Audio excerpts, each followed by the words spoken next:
अंतरराष्ट्रीय युवा विद्वान, जैन दर्शन में यूनिवर्सिटी टॉप व गोल्ड मेडलिस्ट, जैन सिद्धांत एवं न्याय विषयों को सरलता से समझाने वाले, यूएसए, इंग्लैंड, ऑस्ट्रेलिया आदि अनेक देशों में जैन धर्म की महती प्रभावना करने वाले, पंडित टोडरमल पुरस्कार, युवा विद्वत रत्न आदि अनेक पुरस्कारों से सम्मानित मूर्धन्य विद्वान डॉक्टर संजीव कुमार गोधा, जयपुर द्वारा जानिए धर्म का मर्म। इस कार्यक्रम के पुण्यार्जक हैं नैरोबी केन्या के बगड़ा परिवार की ओर से।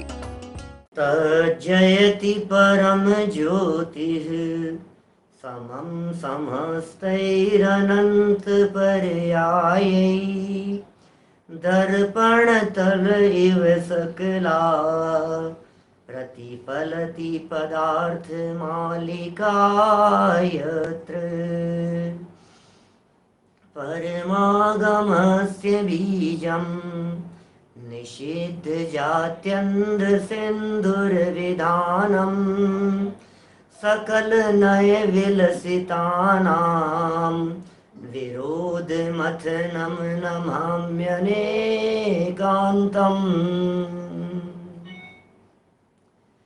आज से हम यहाँ ग्रंथराज पुरुषार्थ सिद्धि उपाय प्रारंभ कर रहे हैं। आचार्य अमृतचंद्र स्वामी की अनुपम रचना है। आप लोगों में से बहुत सारे लोग आचार्य अमृतचंद्र स्वामी को जानते होंगे। ये दिगंबर जैन परंपरा के ऐसे महान समर्थ आचार्य हैं जिन आचार्य देव का नाम कुंद कुंदाचार्य के बाद में बहुत आदर के साथ में स्मरण किया जाता है। न्याय और अध्यात्म का सुमेल इनके ग्रंथों में बहुत बखूबी देखा जाता है। आचार्य कुंद कुंद स्वामी के ग्रंथों के आप सफल टीकाकार हैं। समयसार ग्रंथ पर आपने आत्मख्याति टीका लिखी, प्रवचनसार ग्रंथ पर तत्व प्रदीपिका टीका लिखी, पंचास्तिकाय ग्रंथ पर समय व्याख्या नामक टीका लिखी। ये तीन प्रसिद्ध ग्रंथ आपके सारे जगत में दिखाई देते हैं। इनके अलावा भी 3-4 आपकी स्वतंत्र रचनाएं दिखाई देती है, जिनमें पुरुषार्थ सिद्धि उपाय नामक ग्रंथ भी आपका बहुत महत्वपूर्ण ग्रंथ है। आपके जीवन और परिचय के संदर्भ में बहुत कुछ प्राप्त नहीं होता, लेकिन आपका जो कृतित्व है, आपने जो काम किया है जैन शासन के लिए, वो कृतित्व ही आपका सबसे बड़ा परिचय है। आपके संबंध में पंडित आशाधर जी ने लगभग आज से 900 वर्ष पहले जो बात लिखी, उससे इतना जरूर पता लगता है कि आप किसी राजघराने से संबंध रखने वाले क्षत्रिय थे। क्षत्रिय परिवार से संबंध था आपका, क्योंकि पंडित आशाधर जी ने आपके लिए ठक्कुर शब्द का प्रयोग किया है, ठाकुर शब्द का प्रयोग किया है।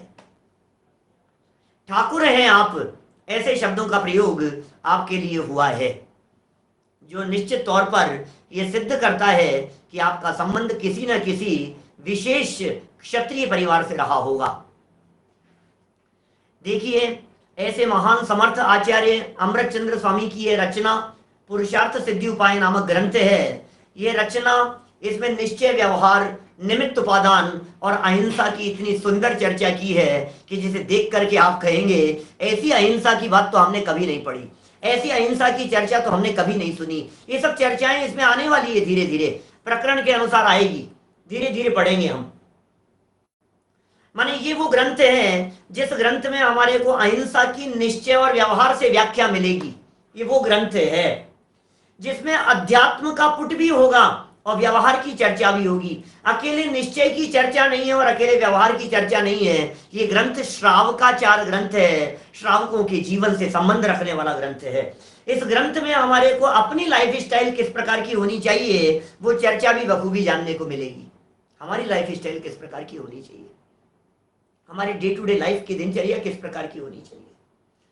5 अणुव्रतों की चर्चा भी होगी, 3 गुण व्रत की चर्चा भी होगी, शिक्षा व्रत की चर्चा भी होगी, समाधि मरण की चर्चा भी होगी, रात्रि भोजन त्याग की चर्चा भी होगी, हिंसा अहिंसा की चर्चाएं भी होगी। माने अनगिनती ऐसे प्रकरण हमारे को यहाँ जानने को मिलेंगे जो एक श्रावक के लिए जानने योग्य है।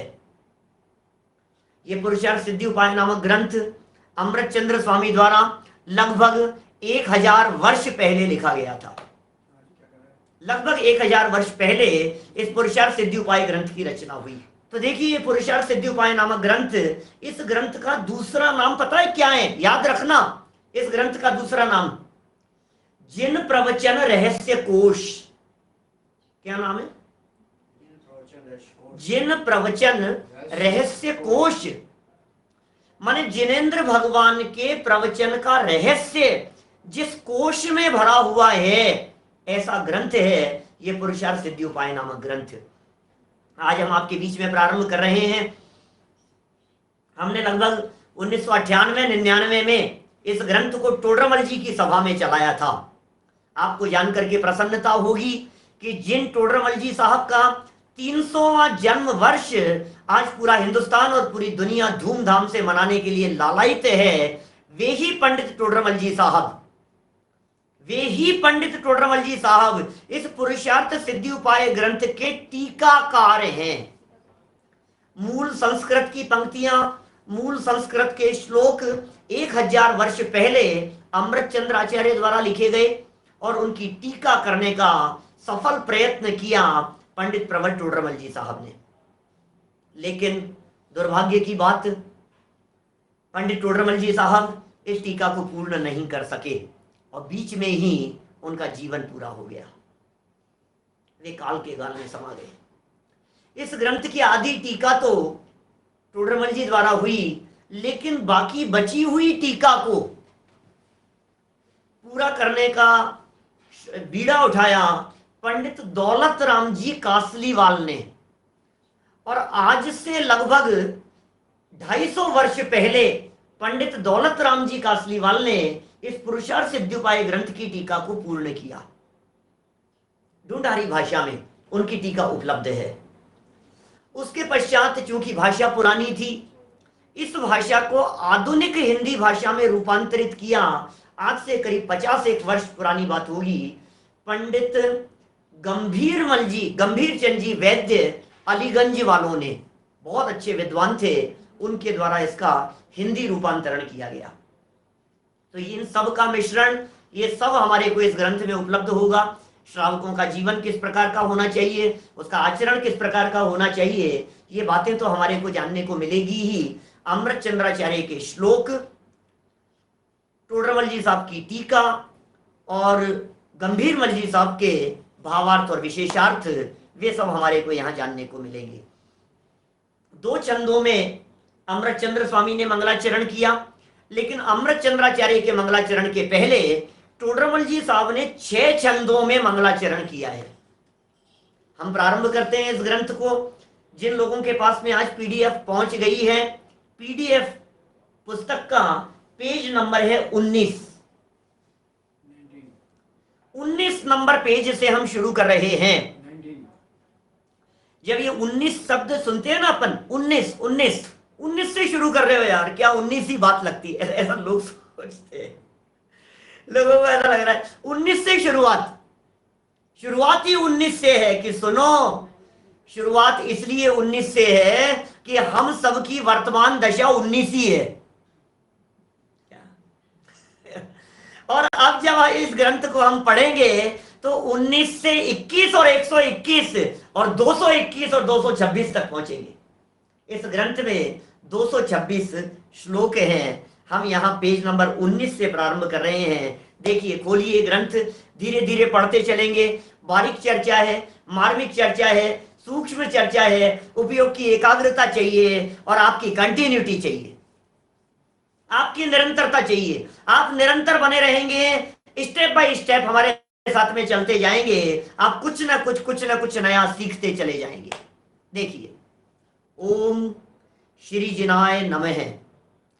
श्रीमद् अमृतचंद्राचार्य देव विरचित पुरुषार्थ सिद्धि उपाय, अपर नाम जिन प्रवचन रहस्य कोश, आचार्य कल्प पंडित टोडरमल जी कृत भाषा वचनिका का हिंदी रूपांतर, भूमिका, मंगलाचरण करते हैं। टोडरमल जी द्वारा लिखा गया मंगलाचरण है। 6 छंद है मंगलाचरण के। बोलिए, सब लोग मिलकर के साथ में बोले। छंद आपके पास में उपलब्ध है। जिनके पास में पुस्तक नहीं है बस थोड़ी देर का धैर्य रखें, सब बात समझ में आएगी। देखिए, परम पुरुष निज अर्थ को साधी हुए गुण वृंद, आनंदामृत चंद्र को वंदत हूँ सुख कंद। वाणी बिन वैन न बने, वैन बिना बिन नैन, नैन बिना नावान बने, नमो वाणी बिन नैन। गुरु उर भावे आप पर, तारक वारक पाप, सुर गुरु गावे आप पर, हारक वाच कलाप। मैं नमो नगन जैन जन, ज्ञान ध्यान धन लीन, मैन मान बिन दान धन, इन हीन तन छीन। 4 छंद यहाँ प्रस्तुत किए गए। इन 4 छंदों का भावार्थ देखिए, कुछ विषय वस्तु स्पष्ट होगी। नमस्कार कर रहे हैं टोडरमल जी साहब, मंगलाचरण का छंद है ना, मंगल कर रहे हैं। आप जानते हैं किसी भी ग्रंथ को प्रारंभ करने के पहले मंगलाचरण किया जाता है। मंगलाचरण क्यों किया जाता है? निर्विघ्न समाप्त्यर्थम, किसी भी कार्य की निर्विघ्न समाप्ति के लिए, पुण्य प्राप्ति के लिए, इष्ट देव के स्मरण के लिए, नास्तिकत्व परिहार, नास्तिकता के परिहार के लिए मंगलाचरण किया जाता है। हमारे परमात्मा है कोई जिन्हें हम याद करते हैं। मंगलाचरण में सबसे पहले नमस्कार किया। देखिए भावार्थ, पेज नंबर 20 पर आ गए हैं हम लोग। जो परम पुरुष निज सुख स्वरूप प्रयोजन को साध कर शुद्ध गुण समूह रूप हुए। कौन? जो परम पुरुष निज सुख रूप प्रयोजन, हर व्यक्ति का प्रयोजन है सुख प्राप्त करना, इसको साध कर शुद्ध गुण समूह रूप हुए उन आनंद अमृत चंद्र को, माने जिनेंद्र देव को, मैं जो सुख का कंद हूं वह वंदना करता हूं। बड़े गजब के शब्द दिए हैं भाई। अध्यात्म रसिक जीवों को बड़ा आनंद आएगा इन शब्दों को सुनकर के। ये कह रहे हैं कि जिन्होंने सुख की प्राप्ति की है, जिन्हें सुख की उपलब्धि हो गई है, जिन्हें परम सुख की प्राप्ति हो गई है, जो अनंत सुख से संपन्न हो गए हैं, वे हैं हमारे परमात्मा। भगवान की बात कर रहे हैं भाई साहब। ये जैन परंपरा एकमात्र ऐसी परंपरा है जो भक्त नहीं भगवान बनने की बात करती है। हम उस परंपरा से हैं जिस परंपरा में हर भक्त को भगवान बनने की पावर दी जाती है, हर भक्त को भगवान बनने की का आश्वासन दिया जाता है, हर भक्त के बारे में कहा जाता है कि हर भक्त भगवान बन सकता है। देखिए क्या कह रहे हैं यहां पर, शुद्ध स्वरूप हुए हैं, वे तो है परमात्मा, वे परमात्मा तो शुद्ध स्वरूप हुए हैं। उन आनंद अमृत चंद्र माने ऐसे जिनेंद्र देव को सबसे पहला वंदन भगवान को किया जाता है भाई साहब। सबसे पहले याद किया जाता है परमात्मा को, जिन्होंने अनंत आनंद को प्राप्त किया है, जो अनंत सुख से संपन्न हो गए हैं। ऐसे परमात्मा को सुख कंद, द्रव्य दृष्टि से मैं भी सुख कंद हूं, ध्यान देना। भगवान तो सुख प्रकट कर चुके हैं और मैं अंदर में स्वभाव दृष्टि से देखूं तो सुख स्वरूप हूं, मैं वंदना करता हूं। सबसे पहला वंदन हुआ। नंबर 2, सेकंड नंबर पर वंदन कर रहे हैं स्यादवाद रूप जिनवाणी को। वाणी बिना वचन नहीं हो सकते हैं,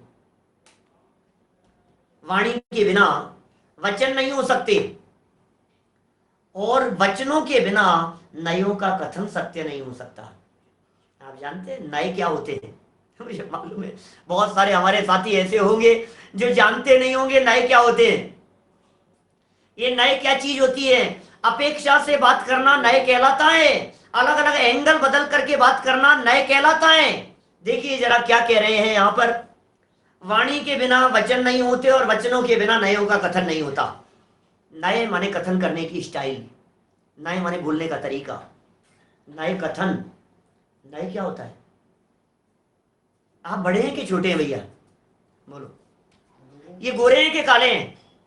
आप कैसे पहचानेंगे ये लंबे हैं कि ठिकने हैं?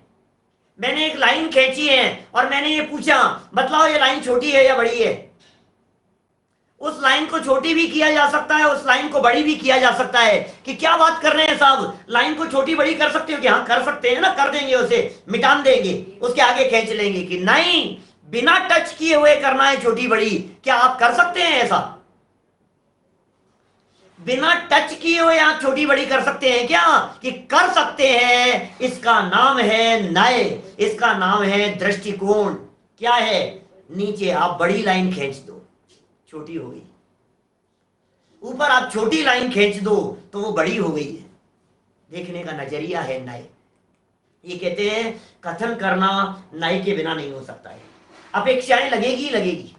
मैं बड़ा हूं कि छोटा हूं, अपने से कम उम्र वालों की तुलना में देखा जाए तो मैं बड़ा हूं, अपने से ज्यादा उम्र वालों की तुलना में देखा जाए तो मैं छोटा हूं। ये सब चर्चाएं आने वाली है, इसमें नयों की चर्चाएं आने वाली है।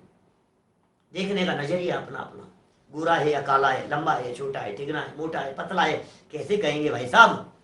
कौन बुद्धिमान है और कौन कमजोर है, ये कथन कैसे किया जाएगा? अरे बुद्धिमान और कमजोर का जो कथन होगा वो कथन सापेक्ष कथन है, और अपेक्षा का नाम नय होता है। समझने की चेष्टा कीजिए बंधुओं, अपेक्षा का नाम नय है, नय सापेक्ष होते हैं। यहां जो कथन किया है इन्होंने, नयों के बिना, देखो वचन के बिना नयों का कथन सत्य नहीं है, और नयों के कथन बिना स्यादवाद रूप वाणी नहीं बन सकती है। स्यादवाद वाणी कैसे बनेगी नय के बिना?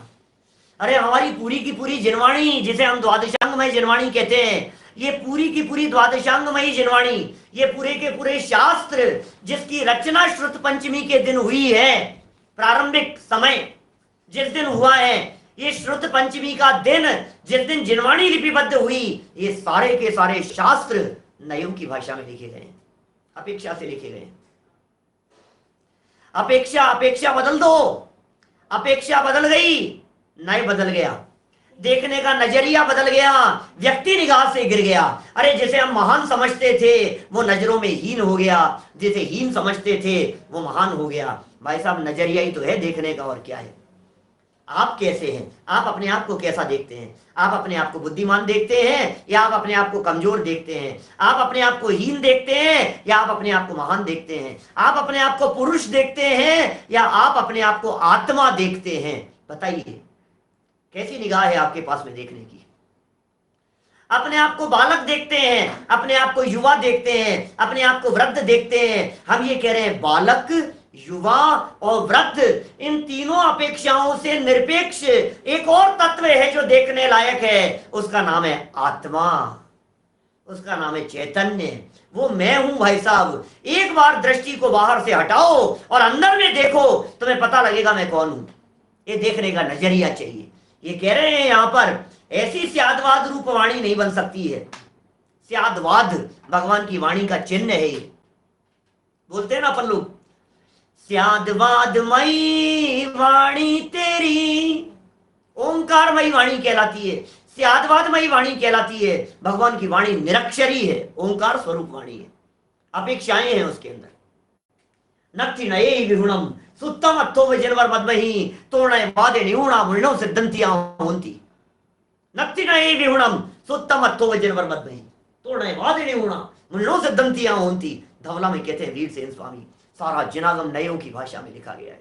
हम कभी कभी नए चक्र पढ़ाते हैं निश्चय नए व्यवहार में, पता है क्या कहते हैं? हमारे शास्त्र कौन सी भाषा में लिखे गए हैं बंधुओं? कौन सी भाषा में लिखे हैं हमारे शास्त्र? प्राकृत, संस्कृत, कन्नड़, कन्नड़, तमिल, अपभ्रंश, शौरसेनी प्राकृत, कौन सी भाषा में हमारे ग्रंथ लिखे गए हैं? यार हमें क्या पता है कौन सी भाषा में? यही होगी सब पुरानी भाषाएं, इन्हीं में होंगे कहीं ना कहीं। सुनो सुनो सुनो, जिनागम की भाषा प्राकृत नहीं है, घबराना नहीं, अपेक्षा से बात कर रहा हूं। क्या जिनागम की भाषा प्राकृत नहीं है, जिनागम की भाषा अपभ्रंश नहीं है, जिनागम की भाषा कुछ और है। बोले क्या है भाषा? क्या कहते हैं उस भाषा को? नहीं भाई साहब ये नहीं है। क्या श्रेणिक जी ये बात नहीं है, जिनागम की भाषा ये नहीं है जो आप कह रहे हैं। जिनागम की भाषा कौन सी है? नयों की भाषा है, नयों की भाषा है। हमारा जिनागम नए की भाषा में लिखे गए हैं। अब आप कहेंगे भाई साहब पहली बार सुनिए हमने तो ये बात की, भाई साहब नई नई सुनोगे आप बातें, सुनो तो सही, आप सुनते जाओ। अभी आप बहुत सारे साथी हमारे नए हैं, आप सोच रहे होंगे नए ये कौन सी लैंग्वेज है, ये कौन सी लैंग्वेज है। नए ये वो लैंग्वेज है जिसमें लैंग्वेज काम नहीं करती। ये वो लैंग्वेज है जिस लैंग्वेज में शब्दों की जरूरत नहीं होती। ये वो लैंग्वेज है जिसमें शब्द कुछ कहे जाते हैं और पीछे छिपा हुआ भाव कुछ और होता है, वो पकड़ा जाता है। ये वो लैंग्वेज है, इसका नाम है नए। स्यादवाद कहते हैं ना, स्यादवाद जैन दर्शन की पहचान का चिन्ह है ना। अनेकांत, स्यादवाद, अपरिग्रह, अहिंसा, ये चार पाए देखे होंगे आपने कभी कभी। स्वस्तिक बना रहता है, साथिया बना रहता है अपने अपने, ये अपने धार्मिक पत्रिकाओं में जो निमंत्रण पत्रिकाएं आती है जगह जगह से, उन निमंत्रण पत्रिकाओं में जगह जगह जो शिविरों की होती है, आयोजनों की होती है, पंच कल्याणकों की होती है, चारों तरफ बॉर्डर में साथिया स्वस्तिक बने हुए होते हैं। कभी आप ध्यान से देखना, उसमें कभी कभी क्या करते हैं, उन स्वस्तिक की चारों लाइनें अलग अलग कलर में होती है और उनमें एक एक शब्द लिखे रहते हैं। अहिंसा, अपरिग्रह, अनेकांत, स्यादवाद। ये स्यादवाद क्या चीज है? स्यातवाद कल करूंगा चर्चा, आज एक बार इसको पूरा कर लूं मैं, यहां पर मंगलाचरण को पूरा कर लूं मैं आज यहां। लेकिन संयोग अपने आप में इस तरह का बन गया है कि वो कल ऐसा प्रकरण आएगा जिस प्रकरण में कुछ शास्त्रों की चर्चा करेंगे, कुछ जिनवाणी की चर्चा करेंगे, अमृत चंद्राचार्य जिनवाणी को नमन करेंगे, जिनवाणी को वंदन करेंगे। कैसी है वो जिनवाणी? स्यादवादमयी ये भाषा है भाई।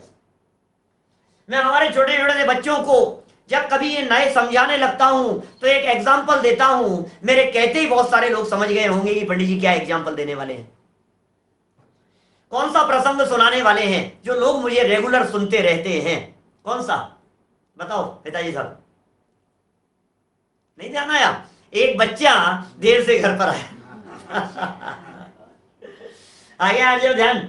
एक बच्चा देरी से घर पर आया रात को, तो 12-15 साल का लड़का होगा क्या, और रात को देरी से घर पर आया।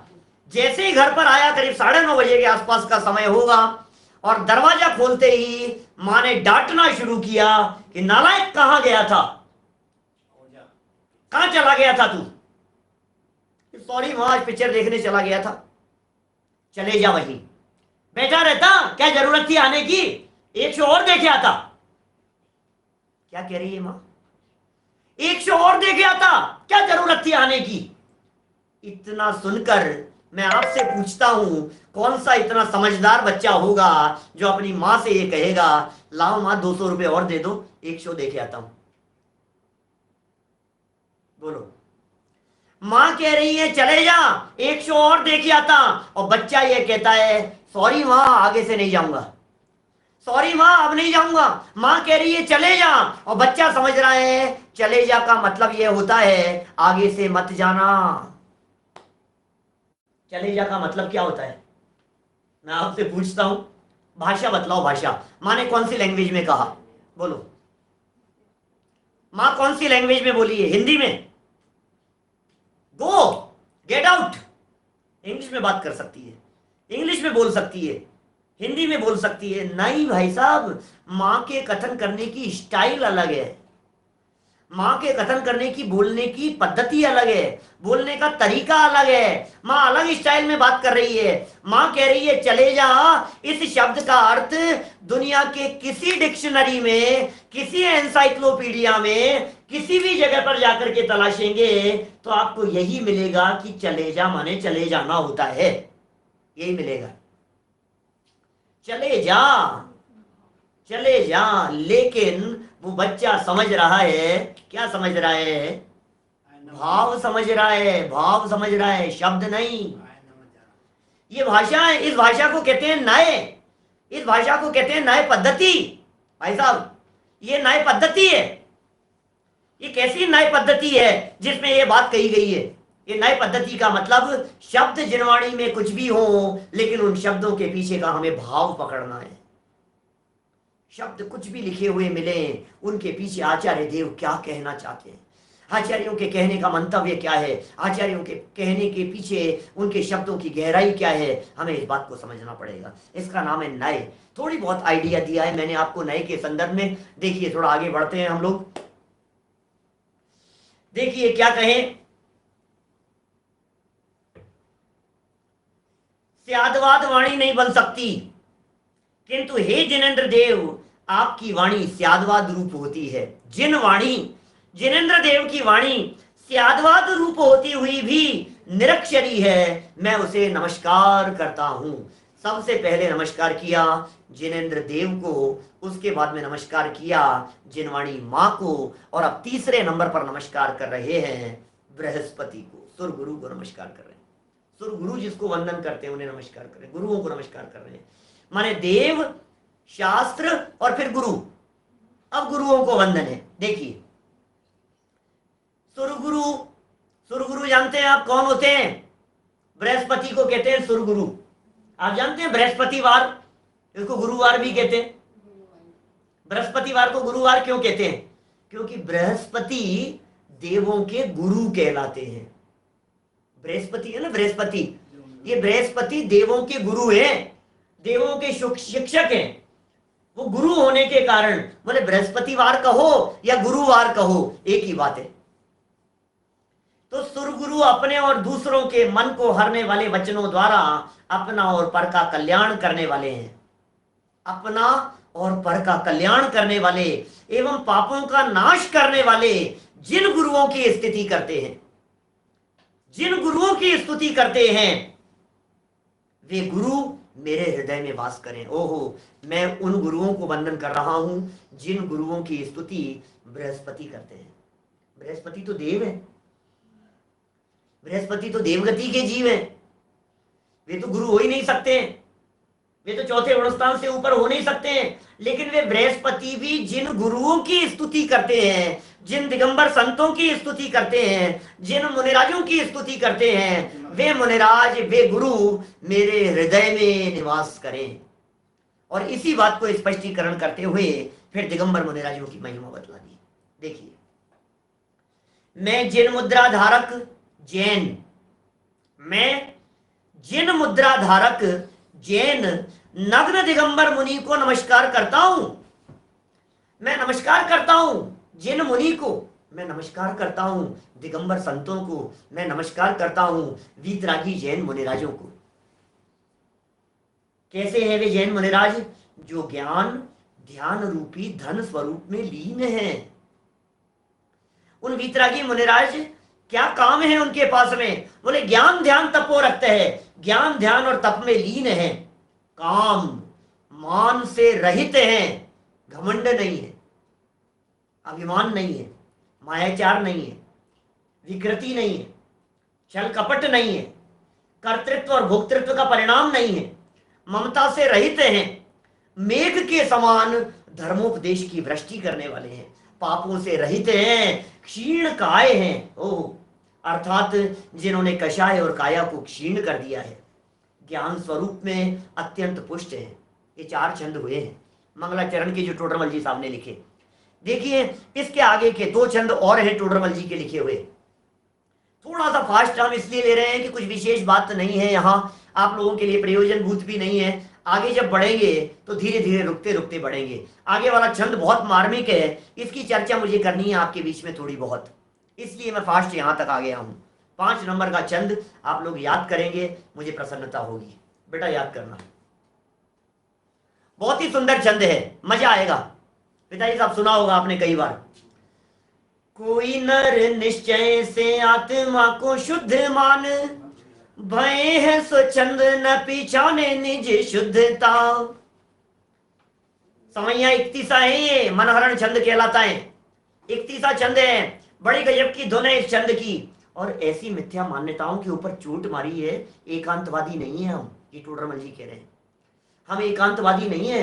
दुनिया कहती है ये निश्चय वाले हैं, ये व्यवहार वाले हैं, ये व्यवहार मार्ग है, ये निश्चय का मार्ग है। अरे सुनो तो सही, ये निश्चय और व्यवहार के 2 मार्ग होते ही नहीं है। निश्चय और व्यवहार में कितने बैलेंस की बात कर रहे हैं टोडरमल जी साहब। निश्चय निश्चय नहीं, व्यवहार व्यवहार नहीं, नए है ये। निश्चय देखने का एक दृष्टिकोण है, व्यवहार देखने का दूसरा दृष्टिकोण है। देखो जरा, छंद बोलता हूं पहले, छंद सुनो आप, तो छंद का आनंद लो भाई साहब, पीडीएफ तो आ जाएगी। देखो, कोई नर निश्चय से आत्मा को शुद्ध मान, भय है स्वच्छंद न पीछाने निज शुद्धता। कोई व्यवहार दानशील तप भाव ही को, आत्म को हित जानी छोड़े नहीं मुद्धता। कोई व्यवहार नए निश्चय के मार्ग को, भिन्न भिन्न जाने पहचानी करे उद्धता। जब जाने निश्चय के भेद व्यवहार सब, कारण को उपचार माने तब बुद्धता। समझ में आया क्या? नहीं समझ में आया होगा क्या? देखिए, सामने किसी सज्जन ने सजेशन दिया है, एक टेलीग्राम ग्रुप बना लीजिए सभी मेंबर्स के लिए। आपको बतलाते हुए प्रसन्नता हो रही है कि आज हम एक टेलीग्राम ग्रुप बना चुके हैं अपने सभी साधर्मियों के लिए। शंका समाधान के नाम से वो टेलीग्राम ग्रुप बनाया गया है। कोशिश ये रहेगी कि उसमें संजीव गोधा भी सर्च करेंगे आप तो मिल जाएंगे। एक आध दिन के अंदर आपको वो सूचना मिल जाएगी। आपके प्रश्नों के समाधान भी वहां उसी टेलीग्राम ग्रुप के ऊपर कर दिए जाएंगे। आजकल टेलीग्राम बहुत फेमस है, बहुत प्रसिद्ध हो रहा है। व्हाट्सएप के ऊपर लिमिट है 256 लोगों की, लेकिन टेलीग्राम पर अभी आज या कल ही किसी ने मुझे बतलाया 2 लाख लोगों तक उसके ऊपर जुड़ सकते हैं एक ही ग्रुप के ऊपर। 10,000 की लिमिट तो पहले ही थी, तो बहुत बड़ा ग्रुप उसके ऊपर बन सकता है। आप लोगों के जितने प्रश्न आते हैं ना, हम व्यवस्था करेंगे कि आप लोगों के सभी के प्रश्नों का जवाब भी, शंका समाधान भी उसके ऊपर किया जा सके। देखिए छंद, सुनिए बात क्या है। कोई नर, सुनना, अर्थ नहीं लिखा है इसका, आगे अर्थ पढ़ के सुना रहा हूं मैं आपको। कोई नर मतलब कोई मनुष्य निश्चय से आत्मा को शुद्ध मान लिया जिन्होंने। अरे भाई निश्चय से तो आत्मा शुद्ध है, और निश्चय ने से देखो आत्मा को, मैं तो शुद्ध हूं भैया, मैं तो शुद्ध हूं, आत्मा तो खाता पीता है नहीं। बोलो, ऐसा प्रश्न करते हैं, आत्मा खाता है या शरीर खाता है? भैया बताओ कौन खाता है? आत्मा खाता है या शरीर? आत्मा, आत्मा तो खाता ही नहीं है। आत्मा के खाने का कहां सवाल है? तो शरीर खाता है क्या? शरीर खाता हो तो मुर्दे को भी खाना चाहिए, और आत्मा यदि खाता हो तो सिद्ध भगवान को भी खाना चाहिए। तो न तो आत्मा खाता है न शरीर खाता है, तो यार ये हमारा अनाज खत्म कहां हो जाता है? साल साल भर का अनाज मंगवाते हैं, ये अनाज पूरा कैसे हो जाता है? कुछ सज्जन कह रहे हैं शरीर खाता है, शरीर भी नहीं खाता है भाई साहब, शरीर भी नहीं खाता है, नहीं खाता है शरीर। सुनो हम क्या कह रहे हैं, शरीर नहीं खाता है। शरीर खाता हो तो मुर्दे को खाना चाहिए, खिलाओ उसको। डेड बॉडी पड़ी हुई है, आत्मा तो निकल गया, अब शरीर पड़ा हुआ है ना, उस शरीर को खिलाओ आप भोजन। करेगा क्या शरीर भोजन? नहीं करता है। माने शरीर भी भोजन नहीं कर रहा है और आत्मा तो खाता ही नहीं है। तो फिर कौन खाता है? खाओ यार, तुम तो मजे करो, आत्मा तो शुद्ध है, मजे करो। निश्चय वाले लोग हैं इस तरह के, निश्चय आभासी लोग हैं इस तरह के, निश्चय के चक्कर में जो फंस गए हैं ऐसे लोग हैं। निश्चय नया भासी, ऐसा निश्चयाभासी शब्द का प्रयोग किया है टोडरमल जी ने, ऐसे लोग हैं। तो फिर भाई साहब पंडित जी जवाब तो दे दो, खाता कौन है? आप तो आगे बढ़ते दिख रहे हो, खाता कौन है ये तो बता दो। कि सुनो हम बता रहे हैं ना तुम्हारे को कौन खाता है। असमान जाति द्रव्य पर्याय से देखा जाए तो 10 प्राणों से जीने वाला जीव खाता हुआ दिखाई देता है। Point number 1। पॉइंट नंबर 2, भोजन पुद्गल है और इस शरीर रूपी पुद्गल में मिल जाता है। पुद्गल में पुद्गल मिल जाता है, खाता पीता कोई नहीं है, ऐसा है। पुद्गल में पुद्गल मिल जाता है, भोजन रूपी पुद्गल इस शरीर रूपी पुद्गल में आकर के मिल जाता है, और उस भोजन करने रूपी क्रिया में इस चेतन का उपयोग और शरीर का योग ये निमित्त बनते हैं। कुछ समझ में आई क्या बात? मैंने क्या जवाब दे दिया? इस चेतन का तो उपयोग, खाने का विकल्प, मुझे खाना है, मुझे भोजन ग्रहण करना है, मुझे ग्रहण करना है साहब, तो ऐसा विकल्प आया इसको भोजन ग्रहण करने का। भाव करता है ये जीव, सिर्फ भाव करता है जीव।